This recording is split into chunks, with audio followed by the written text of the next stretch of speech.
Hai sahabat Info Dunia, kembali lagi di channel kita. Namaku Hanifa.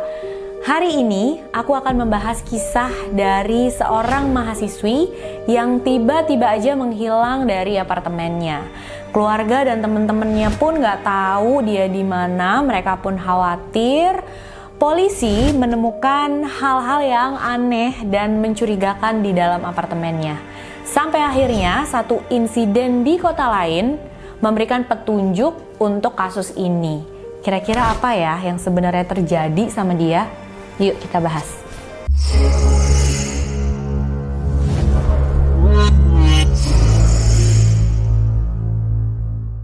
Sains adalah hal yang sangat penting dalam hidup wanita satu ini.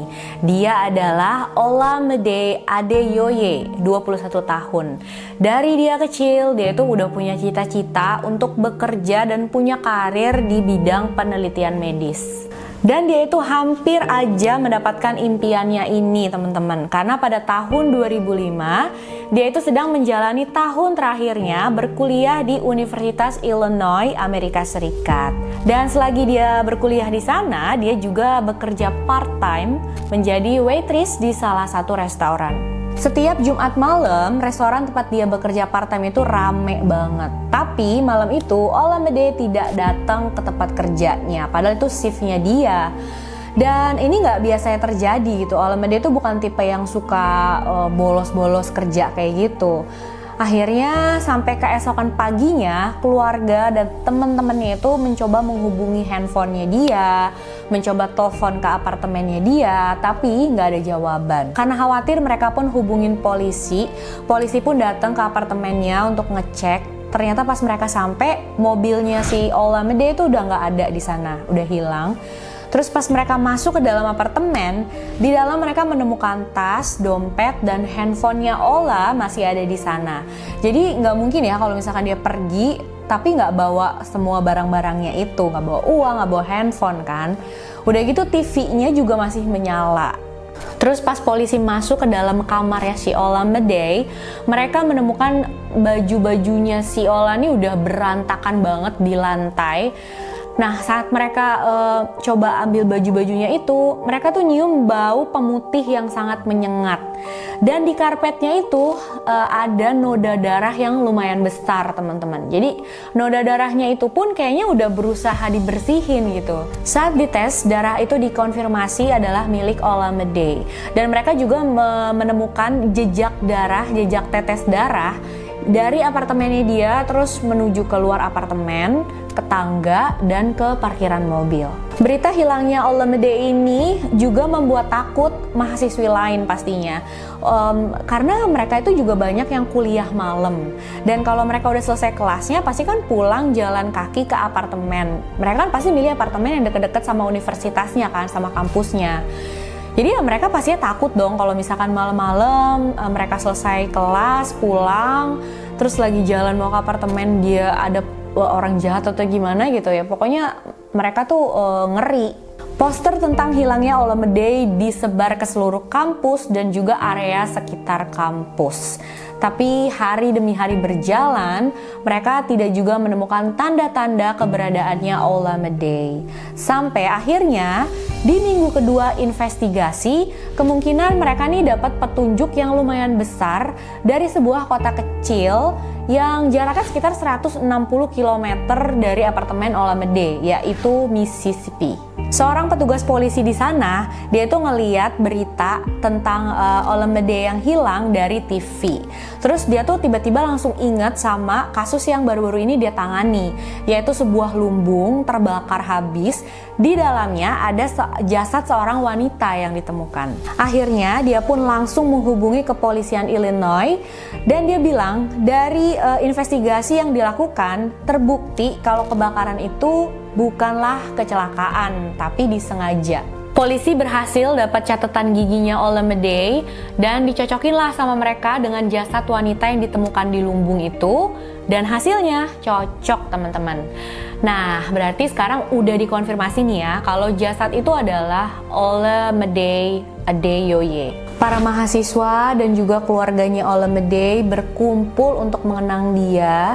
Dan keluarganya tentu aja sekarang lumayan lega karena dia udah ditemuin. Tapi mereka juga frustasi karena nggak tahu apa nih yang sebenarnya terjadi sama Olamide.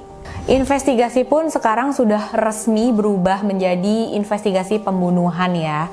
Dan polisi pun mulai menyelidiki dari orang-orang terdekatnya Olamide. Dan kenapa juga pelaku membawa dia ke Mississippi. Saat diotopsi, penyebab kematiannya dia adalah kehabisan darah. Dan saat dia terbakar dalam lumbung itu, dia sudah dalam keadaan meninggal. Tim investigasi mulai bicara sama teman-temannya Olamide, keluarganya dia, orang-orang yang kenal sama dia, dan juga tentunya yang punya hubungan dengan Mississippi. Di malam Olamide menghilang, salah satu temennya dia itu bilang kalau dia itu punya rencana untuk kencan dengan pacar barunya, yaitu Patrice Harvester, 25 tahun, yang juga mahasiswa di Universitas Illinois. Saat diinterview, Patrice bilang sama polisi kalau Ola itu membatalkan kencan mereka secara tiba-tiba dan dia juga nggak ada hubungannya dengan kematian Olamide. Selain Patrice, orang yang juga dicurigai sama polisi sebagai tersangka adalah mantan pacarnya Ola yang bernama Andy Foley. Si Andy ini adalah seorang gitaris band dan menurut teman-temannya Ola, mereka berdua itu pasangan yang serasi, hubungan mereka tuh biasanya harmonis dan mereka saling mencintai. Tapi mereka tuh memutuskan untuk pisah karena si Andy ini tuh sering tour keliling kota sama bandnya gitu ya. Dan akhirnya mereka pun jadi jarang ketemu. Terus si Olenya memutuskan untuk ya udah kita pisah aja deh, nggak sanggup nih long distance gitu. Si Andy ini dia itu mempunyai alibi yang sangat kuat di malam Ola menghilang. Jadi dia itu lagi tour sama bandnya dan malam itu dia lagi ada di kota lain yang jaraknya itu jauh banget. Teman-teman satu bandnya dan beberapa saksi lain juga yang ditanyain sama polisi, mereka mengkonfirmasi alibinya si Andy ini. Sesuatu juga terjadi tidak lama sebelum dia menghilang. Jadi si Ola ini cerita sama salah satu temennya, katanya waktu itu dia mengalami insiden. Insidennya itu gini, dia lagi mandi dan memang pintu depan apartemen itu dia nggak kunci. Jadi pas dia lagi mandi ternyata mantan teman sekamarnya yang bernama Ashley Martin, dia itu tiba-tiba masuk ke dalam rumah, terus ke kamar mandi dan semua ini membuat si Ola sangat marah katanya. Ashley sama Ola itu belum lama memutuskan untuk tinggal terpisah karena si Ola ini nggak mau lagi ada di sekitar Ashley. Menurut teman-temannya Ola, Ashley itu adalah pengaruh yang buruk buat Ola. Ashley pun dibawa ke kantor polisi, tapi saat di kantor polisi dia itu dengan lantang membantah semua yang polisi bilang. Dia tuh ngomong, enggak, pokoknya aku tuh nggak ada hubungan apa-apa sama kematiannya Ola. Karena nggak ada tanda-tanda masuk secara paksa ke apartemennya Ola, jadi saat itu polisi berasumsi kalau pelakunya adalah orang yang dikenal sama Ola. Lalu tiba-tiba aja seorang wanita menelpon polisi dan dia bilang menurut dia tetangganya si Ola dan juga merupakan mantan pacarnya si cewek penelpon ini adalah yang bertanggung jawab atas kematiannya si Ola, yaitu pria berumur 27 tahun yang bernama Maurice Wallace. Maurice ini tinggalnya hanya sekitar 100 meter dari apartemennya Ola. Dan walaupun dia itu bukan mahasiswa di Universitas Illinois, tapi dia itu udah lama tinggal di dekat kampus. Orang-orang tuh mahasiswa lain ya banyak juga yang tahu dia, tapi bukan dengan pandangan yang baik, teman-teman. Jadi si Maurice ini orangnya suka tiba-tiba datang aja ke pesta orang tanpa diundang gitu. Pokoknya orang-orang tuh menjelaskan dia sebagai orang yang creepy dan aneh, terutama para wanita. Saat polisi memeriksa riwayat hidupnya si Maurice Wallace ini, mereka menemukan kalau Maurice ini pernah dipenjara selama 4 bulan karena menyerang seseorang di dalam taksi sampai babak belur. Dan si Maurice ini nggak kenal sama korban itu. Jadi ini memperlihatkan bagaimana sifatnya dia ya, temperamennya dia, sifat dia nggak ketebak dan bisa dibilang nggak stabil. Saat dia keluar dari penjara, dia itu kan susah banget cari kerjaan. Nah, dia bilang sama mantan pacarnya kalau dia itu bakalan ngelakuin kekerasan, dan dia bilang dia bakalan memberi julukan untuk dirinya sendiri sebagai martir. Martir itu adalah orang yang membunuh orang lain karena keyakinan agama atau keyakinan dia sama suatu hal. Morris juga bicara soal pendapat dia tentang ras. Jadi dia bilang dia itu hanya menghargai orang yang satu ras sama dia. Dia pun bakalan menikahi orang yang satu ras juga sama dia. Ya pokoknya dia kayaknya rasis banget gitu ya orangnya. Dan menurut teman-temannya Ola, si Morris ini pernah ketemu gitu sama Ola. Dia lagi sama si Andy Foley. Terus dia marah-marahin Ola karena Ola itu pacaran sama pria berkulit putih. Saat polisi datang ke rumahnya si Morris, dia tuh udah nggak ada, dia udah menghilang. Dan tetangganya dia itu bilang sama polisi kalau dia itu udah nggak ada di sana, udah nggak kelihatan semenjak Olamide menghilang. Dan si Morris Wallace ini nggak punya mobil nih teman-teman. Terus mobilnya Ola menghilang kan. Jadi polisi pun menyebarkan peringatan pencarian untuk mobilnya Ola dan juga Morris Wallace kemana-mana. Dari riwayat kredit cardnya Morris, dia itu membeli bensin di salah satu pom daerah Mississippi 1 hari setelah Ola menghilang. Dan pom bensin itu juga dekat sama lumbung tempat jasadnya Ola ditemukan. Sayangnya nggak ada kamera CCTV di pom bensin itu. Tapi polisi berhasil menemukan hubungan antara Morris dengan Mississippi. Jadi Morris itu punya beberapa kerabat yang tinggal di Mississippi. Karena kejahatannya itu terjadi di malam hari, polisi pun berasumsi kalau si pelaku pasti megang saklar lampu di apartemennya Ola kan. Dan mungkin aja dia bisa menemukan sidik jari pelaku di sana. Akhirnya saklar lampu itu pun dilepas dan dibawa ke tim forensik untuk diperiksa. Mereka menemukan sidik jari yang dibarengi oleh darah di saklar lampu itu.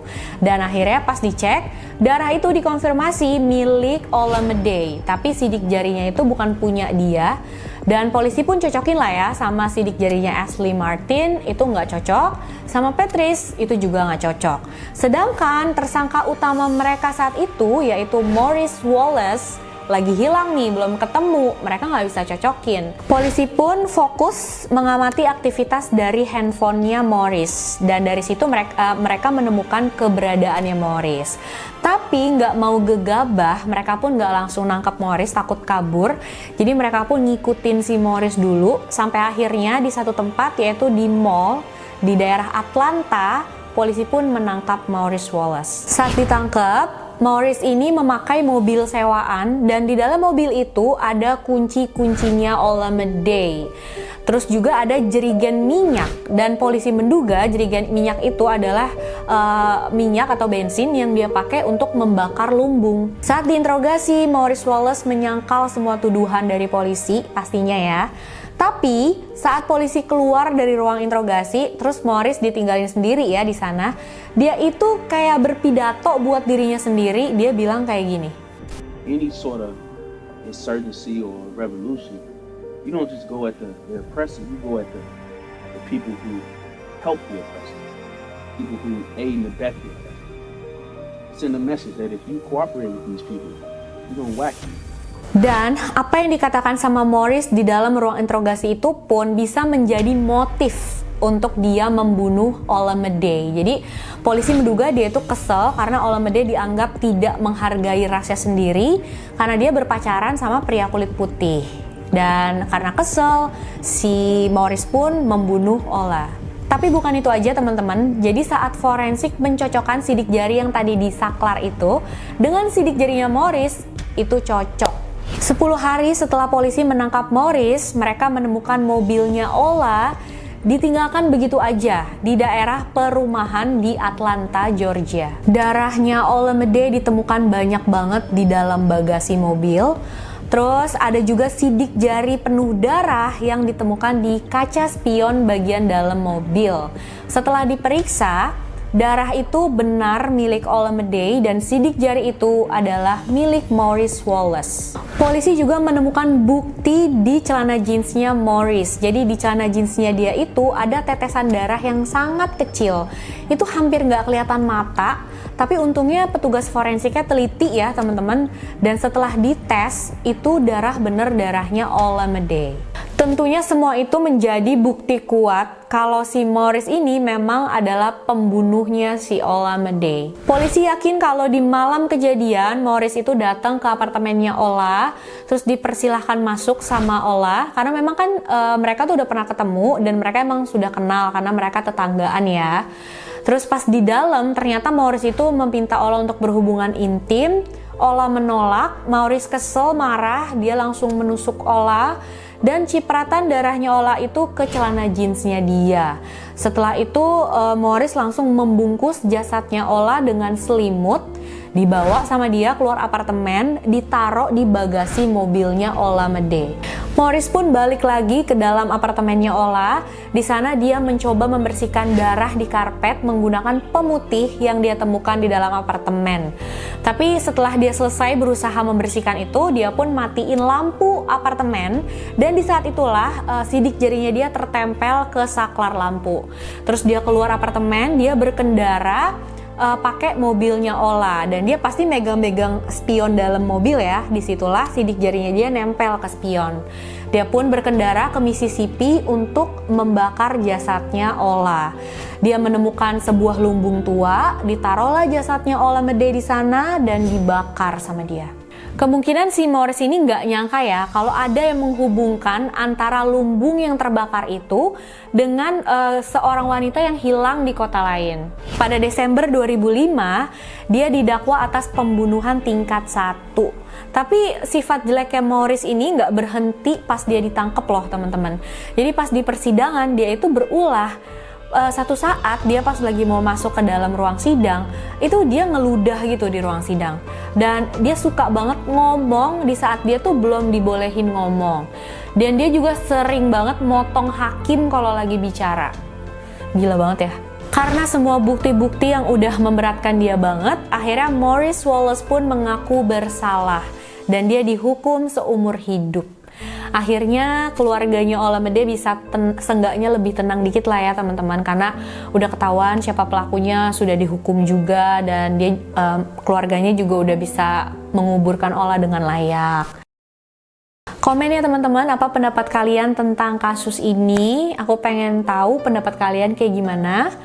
Dan makasih udah nonton videonya sampai akhir. Makasih juga buat kalian yang udah selalu support Info Dunia, support aku, sudah subscribe dan setia selalu nonton. Jangan lupa buat kalian yang belum subscribe, jangan lupa subscribe dan like video ini, share video ini sebanyak-banyaknya.